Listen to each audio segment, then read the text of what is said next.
1240 он бол их Монгол улсын байлдан дагуултын түүхэнд өрн зүгт хийсэн Ахмад хөвгүүдийн аян дайны оргил үеийн нэг байлаа. Их эзэн Чингис хааны ууган хүү Зүчийн хөвгүүд Бат хаан болон Сүбэдэ баатруудаар удирдуулсан Монгол цэргүүд тухайн үедээ зүүн Европын орнууд руу гүн нэвтэрч их Монгол улсын хил хязгаарыг тэлсэн боловч 1242 онд энэхүү байлдан дагуулт зогссон. Тэгвэл юуны учир Европыг чиглэсэн байлдан дагуулт зогсож монголчууд иргэн буцсан юм болоо.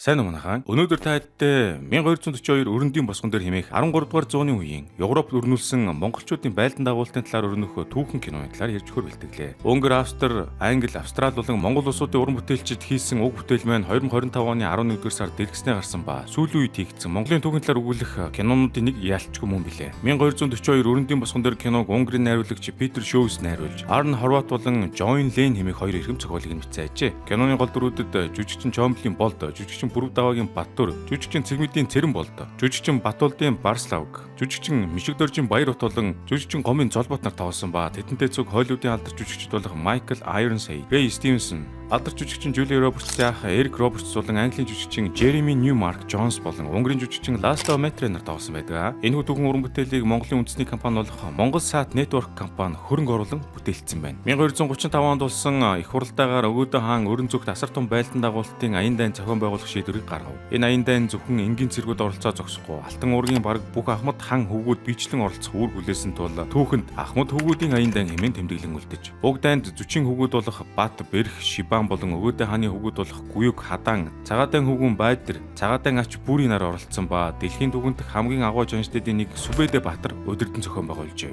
Ийхүү 1236 он болмогц Монголын их цэрэг өрн зүгт хөдөлж эхлээд ижил мөрний булгарчуудыг бод зохион өгөөжээ. Үүний дараа Куман Кипчакийн хүчийг бутнэргэж Евразийн тал нутгийг Монголын эзэнт гүрний иргэшилд оруулав. Үүний дараа их цэрэг тархаа бутархай байсан Оросын вант улсуудыг дайлаар мордож 1237 онд Батхан болон Сүбэдэ Баатар нарын удирдсан цэрэг Рязань хотыг бүслэн эзэлж дараа нь Владимир Суздал зэрэг Оросын томоохон хот суурьнгуудыг шил дараалан буулган авсан байдаг. Тухайн үед Оросын вант улсууд нь тархаа бутархай нэгдмэл өөр бус хоорондоо тэмцэлдэж байсан тул Монголын цэргүүдийн товтлогоонд амархан хүчин мөксдөжээ. Ингээд 1239 он болохдоо зэрэгцсэн монголчууд Киевийн Русыг дайлаар мордож, Чернигов болон Киев хотуудыг эзлэн авсан ба улмаар Оросын газар нутгийн ихэнх хэсэг нь Монголын эзэнт гүрний иргэшээлд орсноор монголчууд баруун Европ руу цөмрөн ороход нээлттэй болов. 1241 онд Батхан болон Сүбэдэ Баатрын удирдсан цэргүүд Европын гүн рүү олон чиглэлээр зэрэг товтлох стратегийг хэрэгжүүлжээ. Юун түрүүнд Байдар Хайдуу Ордо нарын удирдсан хүчин Польш руу давталж 1241 оны 4 сарын 9-нд Лигнецкийн тулаанаар Польш болон Германы холбоотны хүчийг бот цохиж Европын зүрхэнд айцыг улам ихээр хуруулав.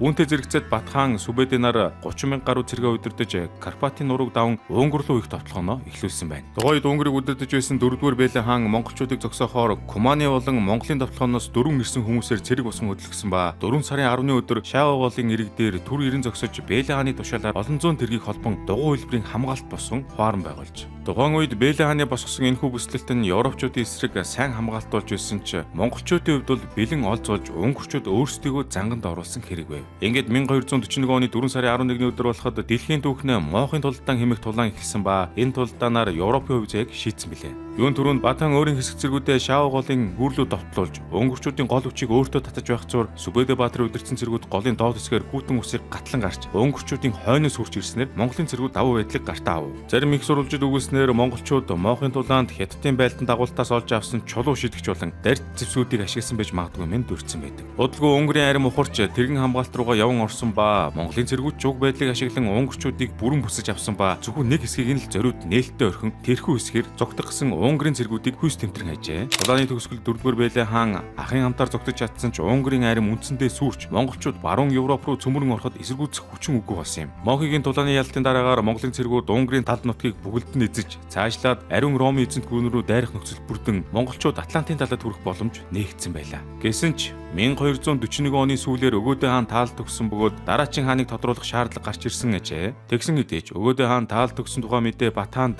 тэр даруй хүрээгүй бөгөөд 1241 оны сүүлээр буюу 1242 оны ихэр ихэд Монголын их зэрэг Унгарын нийслэл болох Эстрогомыг хүслэн авахд бэлтгэж байсан аж. Жухам энэ мөчөөс л манай киноны үндсэн үйл явдал эхэлж байгаа юм. 1242 Өрөндийн босгон дээр уран сайхны кинон энэхүү үйл явдал болсон түүхэн газарт буюу Унгар улсад 3 сарын турш үргэлжжээ. Монголын кино багаас нийтдээ 36 уран бүтээж зураг авалтанд оролцсон ба үүн дотор орлон тоглогчийн баг, нүүр хувиргагч, түүхийн зөвлөх болон зохион байгуулагчдын бүрэлдэхүүнтэйгээр явсан байна. Монголын талаас Бат хааны дүр жүжигчин Чомлын бол тоглосон бол Итгэл Зайрангийн дүрд жүжигчин Цэмэдийн Цэрэн бол хан хүүгийн шадар туслахад жүжигчин Батуулдын Парславг, Цагаадан ачхүү бүрийн дүр жүжигчин Мишит Доржин Баярбат, Өгөөдийн хүү Гүюгийн дүрд Пүрэв Доогийн Батүр тоглосон бол Сүбэдэ Баатрин дүрд жүжигчин Гомбын Золбот дүрвтэйсэн байна. Харин олон улсын жүжигчдийн хувьд гэвэл Английн жүжигчин Жерми Нонс, Эстрогомын 9 эмээх түүхэн дүр тоглосон бол алдар жүжигчин Рэй Стивенсон, Ромын Папын төлөөлөгч Кардинал Кесараныгийн дүр тоглосон бол жүжигчин Эрик Роберт, Ахмад Акосын дүрд, жүжигчин Майкл Айронсад, Ахмад Загалмайтыг дүрд тус тоглосон байдаг.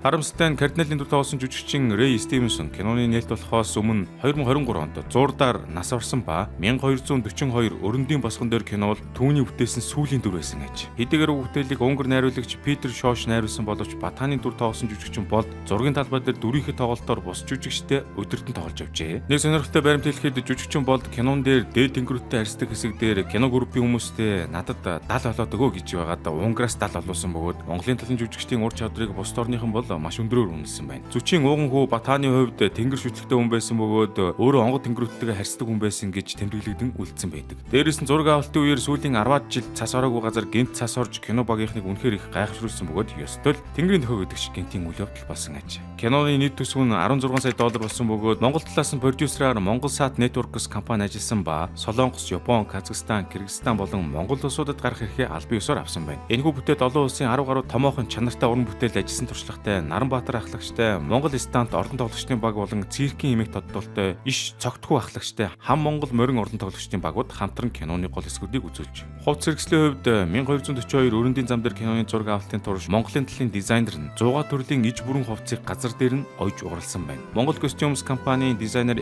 Хул нь кинон дээр гарч буй бүхэл хоёуд дуулах зэргийг болон хан хөвгүүд жанждын дээл ба өмд дотуур цамц олонний хэсгийн дээл хувцс зэргийг бүгдийг нь угарлж. Харин одоо Унгар улсад кино найруулагчаар сурж байгаа зураач Бат Билгэн кинонд хэрэглэгдсэн янз бүрийн зургуудыг зурсан байна. Мөн уран баримтч Бат Жаргал гол дүрийн жүжигчдийн баримлыг 2 жилийн хугацаанд маш гайхалтай амт юм шиг урлаж хийсэн байдаг. Түүхч докторгийн алтан сүхийн эснэр бол энэ бол Монголын түүхэнд ахан дүүсийн аян дайн гэж тэмдэглэгддэг. Баруун зүгийг дайрсан үйл явдлаас сэтвэлсэн бүтээл юм. Уг кинонд Монголын түүхийг аль болох зөв талаас нь гэхдээ ахуй байдлаас нь дүрслэлтэйгээр хаадын түүхийг гаргасан байгаа. Түүнээс киноны үндсэн зохиол нь Унгарт бичигдсэн их жүжигчдийн зохиол юм. Уг зохиол нь улсынхаа киноны төв хороогоор орж батлагдсан байдаг. Монголоос очсон продюсер түүхч уран бүтээлчид киноны зохиолын агуулгыг өөрчлөх ямар ч боломжгүй байж. Гэхдээ бид Унгарт кино бүтээх явцдаа аль болох зөв талаас нь мөн түүхийг үнэн бодиттой байх талаас нь ажилласан. Онцлог хэлбэл Унгарт очоод кино багийнханд 8 саналыг тавьсан. Харин тэдний талаас 6-ыг нь хүлээн авч 2-т нь ярьцлах талаар тохиролцсон. Энэ нь ерөнхийдөө продюсерууд гол санаагаа тусгаж чадсан гэж бодож байна хэмээн хэлсэн байдаг ба энэ дүрдэгцсний дагуу Унгарын талаас Монгол талын хүсэлтийг эргээр хүлээн авч хэд хэдэн сценүүдийг өөрчилжээ. Монгол талын продюсер Баярын хэлснээр бол бодит үйл явдлаас сэтвүүлсэн уран сайхны кинот бол түүхэн баримтыг ягштал хуулбарлаагүйч Монголын баатруудыг эргээр дүрслэх ховц хэрэгсэл зэрэг түүхэн өнгө төрөхөд онцгой анхаарч Монгол талаас өгсөн саналуудын заримыг нь найруулагч продюсер нь хүлээн авч зураг авалтандаа тусгасан хэмээсэн байдаг.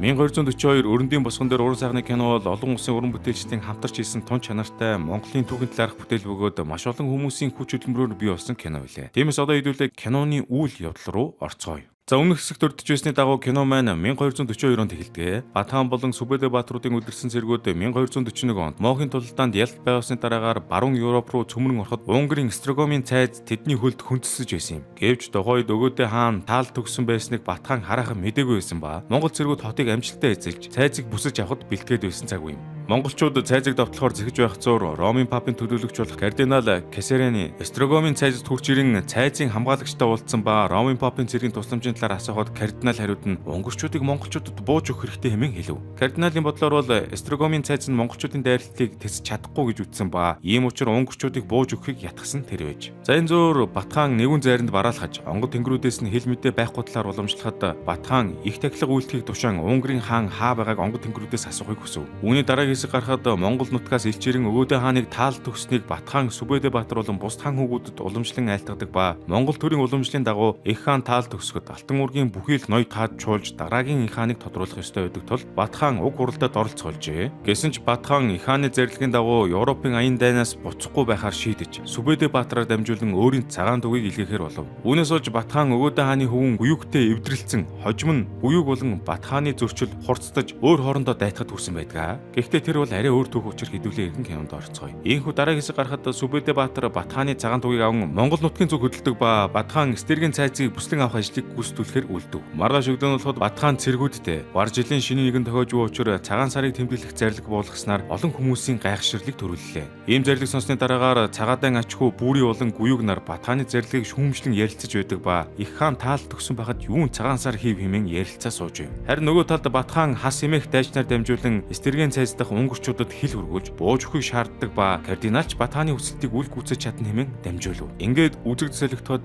стержийн цайзын цэргүүд командлагч Саймон Баксо хэмээх Унгар цэргийн амтаар монголчуудын цагаан сарын баяр дээр нь очихоор болдог ба үүнийг олд сонссон кардиналч та нар цайз өгөхгүй гээд байгаа мөртлөө монголчуудын баяр дээр очих гэж байдаг хэмээн хэлж Саймоны хоёрдмол байдлыг гайхаж удлаараа хэлв. Ийхүү Батхан Унгар улсыг булдаж авах зорилгоо гүйцэтгүүлэхээр бат шийдэж үлддэг боловч хожим нь Монгол нутг руу буцсан их хуралдаанд оролцсон байдаг үлээ. Тэгвэл яг юуны учир монголчууд баруун Европын босгон дээрээс буцаж европчууд монголчуудын тоглооноос хилтэрсэн юм болоо. Батхан энэ үед буцаар шийдэггүй байсан бол өнөөдөр дэлхийн түүх шал өөрөөр ирэх байсан юм болов уу? Хэрв та бүхэн энэхүү асуултын хариултыг үзэх хүсч байвал Mo TV аппликейшн дээрээ 1242 өрөндийн босгон дээр киногоо үргэлжлүүлэн хүлээн авч үзээрэй. Mo TV бол интернеттэй л бол дэлхийн хаанаас ч гэсэн гар утас, таблет, компьютер, ухаалаг ТV дээрээ Монгол болон гадаадын аль биесны эрхтэй телевизийн сувгууд болон сүүлийн үеийн шин шилдэг кино контентуудыг үзэх боломжтой платформ лээ. Mo TV-гийн давуу талууд нь нэг бүртгэл дээрээ 4 өөр төхөөрөмжөөр зэрэг хандах боломжтой бөгөөд ТV сувгийн нэвтрүүлэг хөтөлбөрүүдийг 7 хоногоор нөхөж үзэх, төр зогсоох болон багцд нь үнгүй дагалдах 2000 гаруй киноны видео сантай үндэсний контент түгээгч ажээ. Иймд 1242 өрөндийн босгон дээр болон өөр олон гоё кино контентуудаа Mo TV-гээс хүлээн авч үзээрэй.